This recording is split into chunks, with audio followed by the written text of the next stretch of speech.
Hello દર્શક મિત્રો, કેમ છો? બધા મજામાં થઈશો. આમ તમારો બ્લોગ જોતા છો સૌ મિત્રોને જય માતાજી, ગુડ મોર્નિંગ, જય મા મંગલ.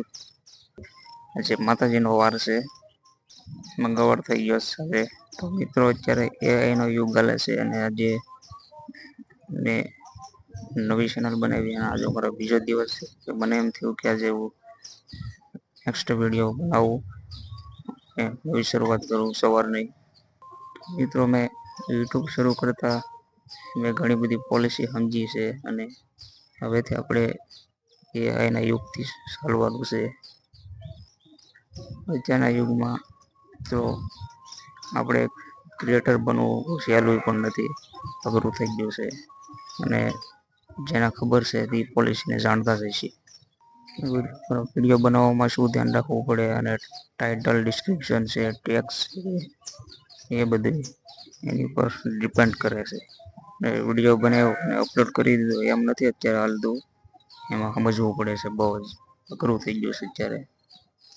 હું પણ મિત્રો એક નોર્મલ ક્રિએટર નથી, મેં પણ યુટ્યુબમાં 5 વર્ષ ભોગ દીધો છે અને આ બધા મારા અનુભવ બોલે છે. તો મેં તો 2025માં નવી શરૂઆત કરી દીધી છે. તો મને એમ થયું કે હવે હું રેગ્યુલર બ્લોગના વિડીયો બનાવું.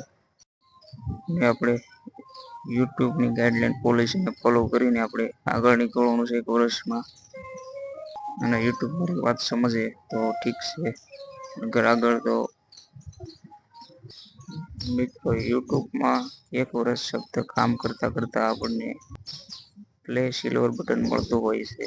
તે આગળ એની પણ પોલિસી હોય છે અને આગળ કોઈ કામ કરતા કરતા આપણને 6 મહિના, 8 મહિનામાં આપણને કોઈ સ્ટેપ મળી હોય કોઈ એવા વિડીયોમાં કે આપણે કઈ યુટ્યુબની ગાઈડલાઈન પાલન ન કરતા હોય પોલિસીનું, તો એવું બની શકે છે ભવિષ્યમાં પ્લે બટન આવતું હોય, સિલ્વર પ્લે બટન છે, ગોલ્ડન પ્લે બટન છે, એવું આપણને મળી ન શકે, એવું થતું હોય છે એમાં.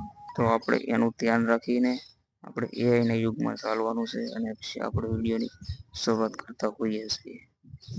તો મિત્રો આ બ્લોગ્સ બહુ ઇમ્પોર્ટન્ટ થઈ ગયો છે. આપણે અહીંયા વિડીયોને ખતમ કરીશું. સૌ મિત્રોને જય માતાજી, અસ્તુ, જય હિન્દ, જય ભારત.